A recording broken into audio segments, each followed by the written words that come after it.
Well, we have the Grasshopper grass catcher mounted. This guy wasn't in too bad a shape. Very little bit of straightening out, almost none.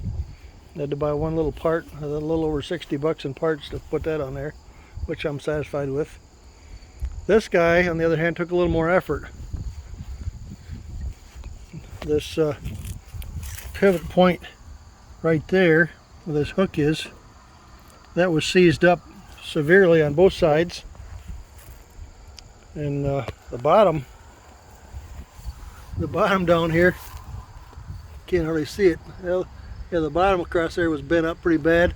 Didn't take much to straighten it out though. And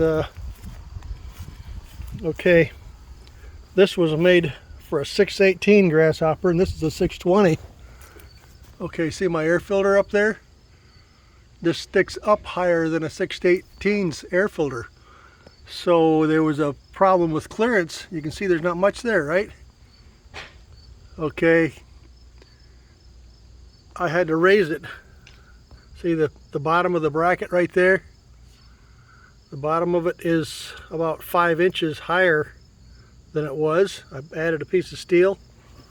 This bracket, I put two 2-inch square tubing.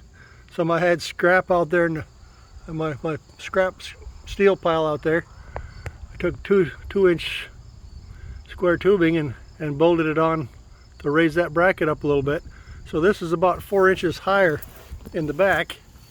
I think the reason that this was bent up here before was because this axle, I think, was hitting it. I'm not 100% sure, but I think that's what was bending it up. It's a very good chance.